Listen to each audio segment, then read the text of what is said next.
Era um dos seus discípulos, Judas Iscariote, filho de Simão, que havia de trair Jesus. De traí-lo, disse. Eu quero deixar bem aqui frisado sobre um assunto muito importante sobre esse assunto. Judas Iscariote, filho de Simão, o que havia de trair. Judas, ele era um dos apóstolos, né, que tinha uma posição no grupo elevadíssima. Ele não era qualquer discípulo. Ele era um discípulo importante no grupo. Vamos saber que Judas, ele era uma pessoa que era o tesoureiro do ministério de Jesus. Então, era um cargo de confiança ali. Ele era um cargo de confiança. Então, ele não era qualquer pessoa. E agora ele vai demonstrar algo que aparentemente foi muito belo da atitude dele. Eu, particularmente, humanamente, ouvindo a palavra de Judas, eu ia me sentir comovida. Nossa, que homem bom. Que homem piedoso, de um coração bom, de um coração perfeito. Esse homem tem tudo para herdar o céu. Mas Jesus, ele conhece o íntimo da pessoa e a intenção da pessoa. Mas vamos ver qual foi a atitude piedosa, aparentemente piedosa, que Judas teve. Por que não se vendeu este unguento por 300 dinheiro e não se deu aos pobres? Olha, a gente que é acostumada a ver as pessoas ajudando, a gente diz, nossa, essa pessoa não herdar o céu, ninguém mais herda. Então, aqui ele demonstrou um sentimento nas palavras, ele demonstrou nas palavras um sentimento que não estava dentro dele. Por que não vendeu isso tudo? Para que esse desperdício, derramar na cabeça de Jesus, poderia vender e dar aos pobres? Mas olha só a resposta. Ora, ele disse isso não pelo cuidado que tivesse aos pobres, mas porque ele era ladrão e tinha bolsa e tirava o que ali se lançava. O João, ele aplica bem certeiro a atitude de Judas, né?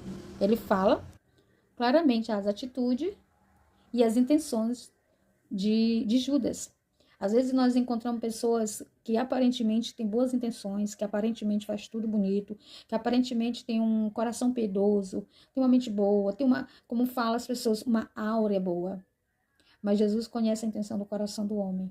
Jesus sabe exatamente o porquê que esse homem está sendo tão bom. Se aquela bondade toda é só uma aparência. Porque em Judas foi só uma aparência.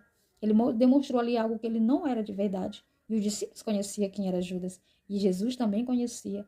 E a gente não consegue manter uma máscara por muito tempo. Mas vamos continuar. E disse, pois, Jesus, deixai-a para o dia da minha sepultura, e guardou isto. Porque os pobres sempre os tendes convosco, mas a mim nem sempre me tendes. Ou seja, aqui Jesus estava honrando Maria. Deixa a mulher, deixa ela fazer aquilo que está no coração dela. Isso aqui é de verdade. Isso aqui é de verdade. Essa atitude dela aqui é adorável. Não interrompam, não se metam, porque só eu sei o porquê que ela está fazendo. Porque, como eu disse, Jesus conhece a intenção do coração do homem. E Jesus viu, não foi a ação externa de Maria, mas Jesus viu dentro de Maria a motivação, o porquê que Maria fez aquilo, o que levou ela a fazer aquilo. Maria, alguns historiadores falam sobre a queda de Maria, sobre o desvio da verdade de Maria, que Maria andou uns caminhos difíceis, né? Eu não vi ainda na Bíblia, mas os estudiosos dizem isso. Mas se isso aconteceu, ela estava se rendendo agora a Jesus. Porque não estava muitos dias, Jesus ressuscitou o irmão de Maria, o anfitrião da casa, o único que trabalhava e sustentava ela e sua irmã. Que naquela época a mulher não trabalhava. E agora Jesus está o quê? Honrando, porque está vendo dentro dela algo que não viu dentro de Judas. Judas demonstrou uma piedade que não tinha, e Maria mostrou uma adoração de verdade, uma gratidão de verdade, que é isso que Jesus espera de mim, espera de cada um de nós, uma gratidão de verdade. E quando Jesus fala isso sobre os pobres, né, porque pode até parecer que Jesus estava sendo indiferente com os pobres, porque por causa dessa palavra, porque os pobres sempre os tende convosco, mas a mim nem sempre me entendes. Jesus não estava sendo indiferente. Jesus não estava dizendo, eu não me ligo para pobre, eu não estou nem aí para eles, eu não estou nem aí para o seu sofrimento, para as suas necessidades. Não é isso.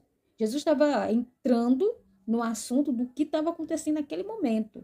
Jesus estava recebendo uma gratidão, uma adoração, né? Jesus estava recebendo estava sendo preparado para o seu porvir. Porque Maria, ela não ia estar com Jesus quando ele fosse crucificado. Ou ela tinha essa ação agora, ou ela não teria outra oportunidade.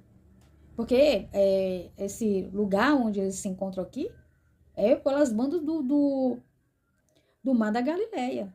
As mulheres que serviam a Jesus eram todas galileias, elas não eram lá das terras de Judá, elas não eram de Jerusalém, né? Elas eram ali todas galileias. A maioria dos discípulos deles eram galileus. Então, se ela não fizesse essa ação agora, ela poderia se arrepender depois, se ela tivesse guardado esse sentimento para ela. Depois ela ia dizer, nossa, por que eu não fiz? E agora, como é que eu vou fazer? Porque nós sabemos que essa foi a última oportunidade de Maria. Então, às vezes, com o que nós temos para fazer com o Senhor, tem que fazer agora, para deixar para depois, pode ser tarde demais. Versículo 9. E muita gente dos judeus soube que ele estava ali, e foram não só por causa de Jesus, mas também para ver a Lázaro, a quem ressuscitara dentre os mortos. Então você vê que na hora era uma coisa incrível, aonde Jesus se encontrava, tinha pessoas. Nem que fosse para criticar, se fosse para discordar dele, se fosse para dizer que ele é mentiroso, mas tinha gente do lado dele. Ele era a sensação do momento, gente. Ele era aquele momento, era dele. Só falava-se dele, fora e dentro de Israel. Pessoas vinham de longe, de outros lugares, para ver ele. Os gregos vieram para ver ele, né? Então muitas pessoas vieram ter para ver ele. E agora também para ver Lázaro, porque Lázaro se tornou uma pessoa popular. Se ele era um homem já conhecido, mas anonimado, agora ele era conhecido pelo homem que conheceu a morte. Por um homem. Agora imagina as perguntas que não deve ter feito para ele. E aí, como é lá? Porque nós queremos saber, nós temos a curiosidade para saber como é que é lá. O que acontece? O que tem lá depois? Né? E quantas perguntas que ele não ouviu? Ei, você foi lá, como é lá? Como é a morte? Onde é que você estava? O que foi que você viu? O que foi que você passou? O que você sentiu? Você sentiu medo? É tudo escuro? É inúmeros de perguntas que a gente tem sobre isso. Então, as pessoas foram para ver Jesus e também foram para ver Lázaro, a quem ressuscitar entre os mortos.